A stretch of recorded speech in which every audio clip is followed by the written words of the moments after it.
Este é o Insidecast, o seu podcast do Inside Cars. Insidecast. E ele tem o apoio de The Garage e betmais.com. Entendi. Olha que legal. Agora, essa experiência fora, você trabalhou diretamente com o mercado asiático, que estava nesse momento mais do que voando, né? Voando.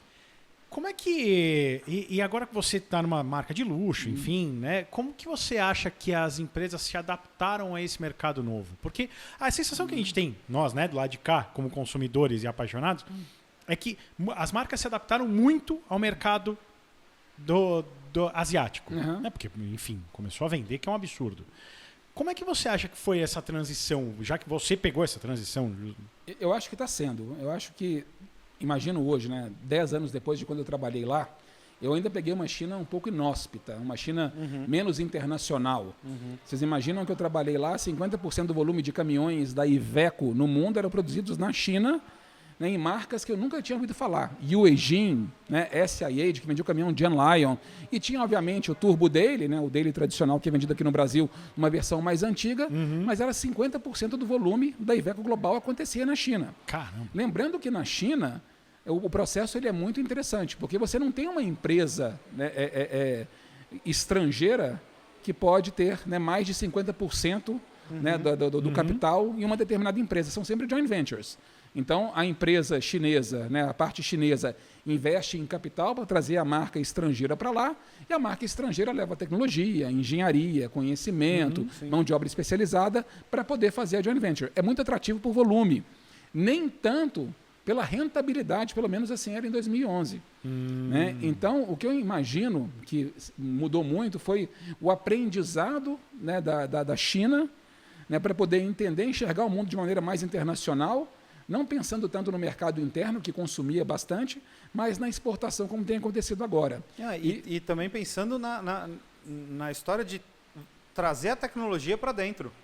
Traz para o país. A gente não tem aquele know-how daquilo. Então, faz a nossa empresa aqui, que tem grana, ser sócia de alguém que tem esse know-how e vamos aprender com os caras como faz, né? Não, porque no final, o que o acionista, né, uma empresa internacional, quando ela investe no mercado chinês, ela pensa em volume, mas por mais que o volume seja impressionante, o resultado tem que ser positivo. Né, os 50% que sobra da rentabilidade tem que ser positivo para a organização que é parceira do mercado chinês. Eu acho que é muito claro hoje em dia. A gente já percebe um movimento de marcas chinesas que começam a realmente olhar para o mercado externo. O Brasil é isso. A gente percebe hoje a chegada da BYD, a chegada da Great Wall, né, a própria Caoa, mesmo com a Chery, a gente já percebe não só a chegada dos chineses, mas com uma qualidade muito melhor do que existia, né, há 10 anos atrás. Né, eu lembro que eu fazia test drive de caminhão, eu lancei 2 caminhões na China, em Pequim. Um caminhão da John Lion, que era baseado na carroceria do Stralis, e um caminhão um caminhão médio, né, que não era baseado, era uma carroceria chinesa. Eu lembro que quando eu fazia o test drive desse caminhão, a gente brincava que o caminhão não tinha folga na direção, tinha férias. Né, até você poder rodar, né, o volante para poder garantir uma confiabilidade desse caminhão, era muito complexo, a gente tinha medo de rodar, porque não tinha exigência de cinto de segurança, não tinha exigência de emissões de nada. Caramba. Era um mercado muito virgem, né? É isso que você falou, era inóspito, mas era cru, né? Era puro. E é muito... Eu tenho a impressão que os japoneses demoraram uns 25, 30 anos para fazer os carros deles serem conhecidos e ter uma demanda e serem confiados e comparáveis a outros carros do mundo, de marcas centenárias, vai. Eu tenho a impressão que os coreanos demoraram uns 20 e eu tenho a impressão que os chineses em 10 já estão dominando isso claramente. Assim. Porque eles entendem, é muito impressionante como é que os caras são doutrinados para poder aprender, né, a tecnologia, olhar e ser assertivos, porque eles querem chegar lá. O crescimento na China não é um crescimento simplesmente...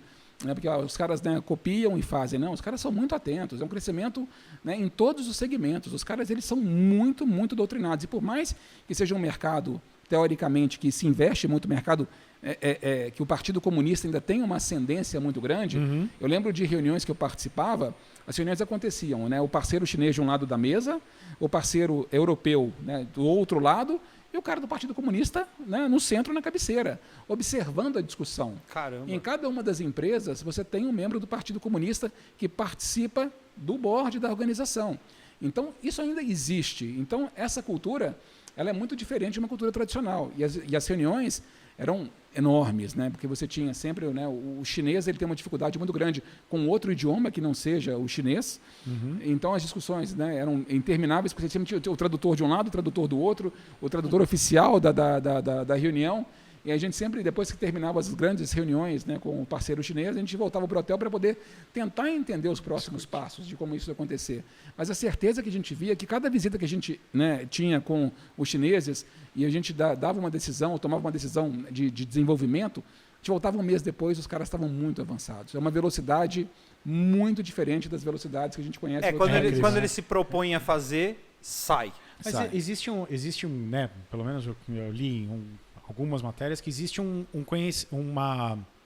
conhecimento, mas uma ciência na China de que eles não é que eles estão galgando ser a primeira economia do mundo, e sim eles querem voltar a ser a primeira economia do mundo. A China não foi a primeira economia do mundo só da Revolução Industrial até agora.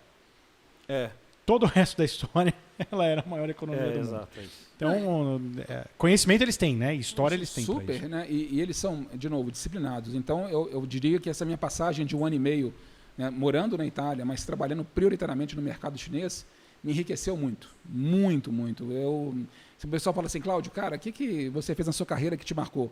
Uma das coisas que mais que marcaram a minha carreira, eu diria que foi ter lançado caminhões no mercado chinês, trabalhar a comunicação, entender o comportamento do consumidor chinês para poder fazer comunicação por lá. Acho que foi um desafio para mim incrível. Eu imagino, e era esse ponto que eu queria chegar. Quais são as exigências do consumidor chinês que existe alguma que você fala, não é possível, é muito diferente?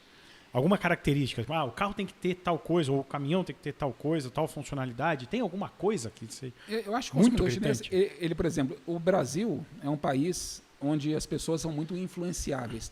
Na China, ainda mais. A China é um mercado que mais se move por marketing de influência que eu já conheci na minha vida. O endosso de um artista é fundamental, ou de uma celebridade, para que você consiga, né, vender produtos. Então, se você pega uma revista na China e vai folhear, você vê as celebridades chinesas anunciando de tudo. Né, desde, né, salgadinho, batata frita, até carro, caminhão, celular. E lá tem uma diferença que os caras assinam o anúncio. Né? Não só tem a imagem da celebridade, como também tem o endosso. Isso é muito importante. E segundo, os caras estão muito ligados naquilo que vem de fora. Então, quando eu fui no primeiro salão de automóvel que eu participei na minha vida e conheci algumas marcas, você via, por exemplo, que os caras eles tinham carros de marcas chinesas, pegavam a frente de um Porsche e uma traseira de um Audi, montavam e faziam um carro chinês para poder vender. Porque a influência externa, né, estrangeira no mercado chinês, ela é fundamental. Um exemplo banal que eu vivenciei. Minha filha... Essa frase, desculpa, é que essa frase foi demais.